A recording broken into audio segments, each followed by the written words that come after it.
আসসালামু আলাইকুম প্রিয় শিক্ষার্থী বন্ধুরা, আজকের ভিডিওতে তোমাদের স্বাগতম। বন্ধুরা, আজ তোমাদের নবম শ্রেণীর অর্ধবার্ষিক পরীক্ষার ইসলাম শিক্ষা নমুনা প্রশ্নপত্র দিব উত্তর সহ। বন্ধুরা, এই প্রশ্নটি তোমাদের আগামী 15 জুলাই পরীক্ষায় আসতে পারে, তাই ভিডিওটি না টেনে প্রথম থেকে শেষ পর্যন্ত দেখবে।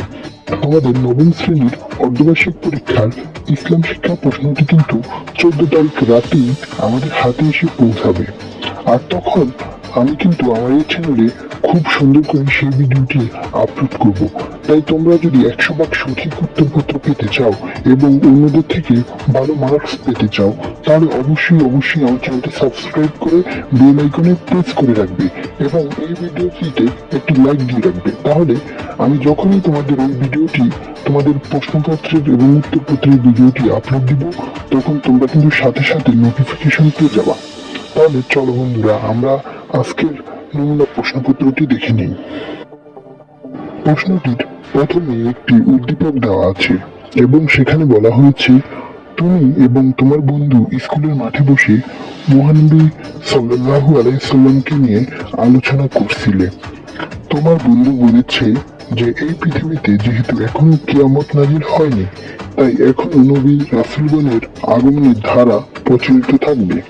কিন্তু তুমি তাকে জানালে যে এটা সত্যি না, মহানবী সাল্লাল্লাহু আলাইহি সাল্লাম আমাদের সর্বশেষ নবী, তারপর আর কোনো নবী আসবে না। বন্ধুরা, উদ্দীপকটির পর এই প্রশ্নে একটি কাজ দেওয়া হয়েছে, কাজ 1। সেখানে বলা হচ্ছে, তোমার বন্ধুর ভুল ধারণা সংশোধনের জন্য তাকে সঙ্গে নিয়ে একটি কাজ করো। নিচে দেওয়া শিরোনামের আলোকে একটি ব্যানার তৈরি করো।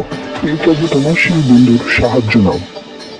তারপর বলা হচ্ছে, মহানবী হযরত মুহাম্মদ সাল্লাল্লাহু আলাইহি সাল্লাম আল্লাহ তাআলার পক্ষ থেকে প্রেরিত সর্বশেষ নবী। তারপর ব্র্যাকেটে বলা হচ্ছে, কাজটি করার ক্ষেত্রে তুমি কিছু যৌক্তিক প্রমাণ যুক্ত করতে পারো। এছাড়াও আল কুরআন ও হাদিসের বাণীসমূহ লিখতে পারো। তো বন্ধু, এই ছিল তোমাদের কাজ 1। তো এখন আমরা এর উত্তরটি দেখে নিব।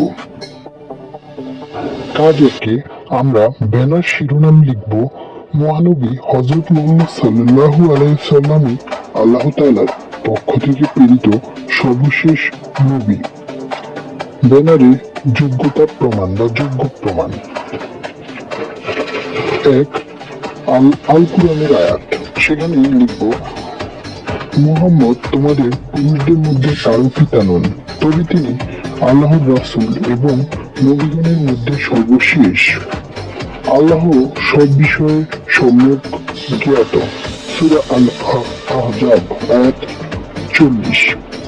তারপর 2 নম্বর লিখব হাদিসের বাণী। সেখানে লিখব, হযরত মুহাম্মদ সাল্লাল্লাহু আলাইহি সাল্লাম বলেছেন, আমার পরে আর কোনো নবী নেই, আমি শেষ নবী। সহিহ মুসলিম।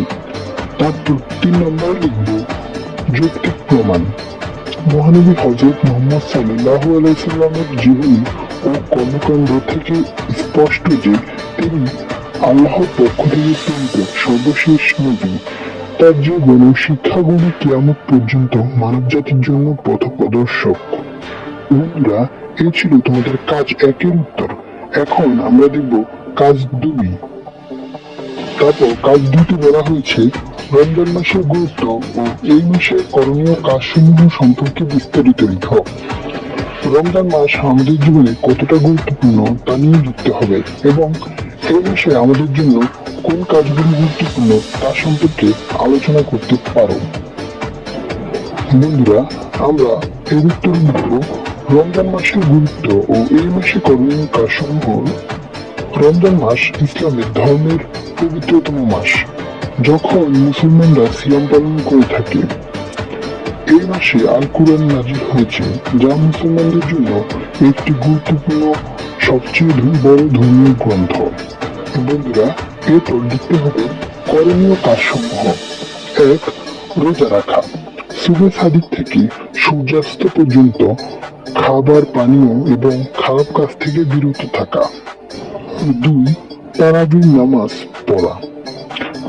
রমজান মাসের প্রতি রাতে তারাবি নামাজ আদায় করা। 3, কুরআন পাঠ। রমজান মাসে অধিক পরিমাণে আল কোরআন পাঠ করা। 4. জাকাত প্রদান। জাকাতের অর্থ গরিব ও অসহায়দের মধ্যে বিতরণ করা। 5. ইফতার ও সেহরি। সময়মতো ইফতার ও সেহরি করা। বন্ধুরা, এরপর কাজ 3, জাকাতের গুরুত্ব ও জাকাত আদায় না করার পরিণাম সম্পর্কে আলোচনা করা। এরপর লিখব জাকাতের গুরুত্ব ও জাকাত আদায় না করার পরিণাম। প্রথমে লিখব জাকাতের গুরুত্ব। জাকাত ইসলাম ধর্মের পঞ্চম স্তম্ভ, যা ধনী মুসলমানদের প্রতি আর্থিক দায়িত্ব পালন করতে উৎসাহিত করে। জাকাত প্রদান করলে সমাজের অর্থনৈতিক ভারসাম্য বজায় থাকে এবং গরিবদের সাহায্য করা যায়। বন্ধুরা, এরপর লিখব জাকাত আদায় না করার পরিণাম। জাকাত আদায় না করলে ধনী এবং গরিবের মধ্যে ব্যবধান বাড়ে, সমাজের অসন্তুষ্টি বৃদ্ধি পায় এবং আল্লাহর কাছে ধনী ব্যক্তিদের দায়িত্ব পালন না করার জন্য জবাবদিহি করতে হয়। কোরআন ও হাদিসে জাকাত না দেওয়ার শাস্তি সম্পর্কে কঠিন সতর্কতা দেওয়া হয়েছে। বন্ধুরা, কাজ 4-এ বলা হয়েছে নফল সালাতের গুরুত্ব সম্পর্কে লিখো। কয়েকটি নফল সালাতের নাম ও তাদের আদায় করার কারণ এবং গুরুত্ব সম্পর্কে লেখো। এর উত্তর লিখব নফল সালাতের গুরুত্ব। নফল সালাত হচ্ছে ঐচ্ছিক নামাজ, যা বাধ্যতামূলক নয়, কিন্তু আদায় করলে আল্লাহর নৈকট্য লাভ করা হয় এবং আখিরাতে উচ্চ মর্যাদা পাওয়া যায়। কয়েকটি নফল সালাত ও তাদের গুরুত্ব। 1. তাহাজ্জুদ। তাহাজ্জুদ রাতের শেষ ভাগে আদায় করা হয়। এই সালাত আল্লাহর কাছ থেকে দোয়া কবুলের অন্যতম মাধ্যম। বন্ধুরা, তারপর 2 নম্বরে লিখব দুর্যোগ। সূর্য উদয়ের পর থেকে মধ্যাহ্ন পর্যন্ত আদায় করা যায়। এটি আধ্যাত্মিক প্রশান্তি ও রিজিক বৃদ্ধির কারণ। তারপর বন্ধুরা 3 নম্বরে লিখব ইশরাক।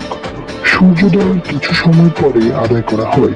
এটি রিজিক বৃদ্ধির এবং মানসিক শান্তির জন্য খুবই গুরুত্বপূর্ণ। তারপর 4 নম্বর হচ্ছে চাষত।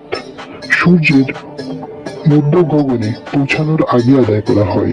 এটি স্বাস্থ্য ও দীর্ঘায়ু লাভের জন্য আদায় করা হয়। তো বন্ধুরা, এই ছিল তোমাদের সপ্তম শ্রেণীর ইসলাম শিক্ষা নমুনা প্রশ্নটির 100% সঠিক সমাধান। বন্ধুরা, এই প্রশ্নটি খুবই গুরুত্বপূর্ণ, তাই তোমাদের সাথে শেয়ার করেছি। এটি অবশ্যই তোমরা শিখে যাবে। এমন হতে পারে এই প্রশ্নটি পরীক্ষায় চলে আসবে। আর বন্ধুরা, কোন প্রশ্নটি পরীক্ষা আসবে তা কিন্তু আজকে রাতে জানতে পারবো, এবং জানা মাত্রই তোমাদের জন্য একটি ভিডিও নিয়ে হাজির হবো এবং তোমরা সেই ভিডিওতে যে প্রশ্ন দিব সেটাই তোমরা হুবহু কমন পাবা। তাই তোমরা এখনো যারা আমার চ্যানেলটি সাবস্ক্রাইব করনি তারা দ্রুত সাবস্ক্রাইব করে বেল আইকনে প্রেস করে দাও এবং এই ভিডিওটিতে একটি লাইক দিয়ে দাও। তাহলে আমি যেই তোমাদের জন্য ভিডিও আপলোড দিব সেই ভিডিওর সাথে সাথে তোমাদের নোটিফিকেশনে চলে যাবে। আজকের মতো পর্যন্তই। আল্লাহ হাফিজ।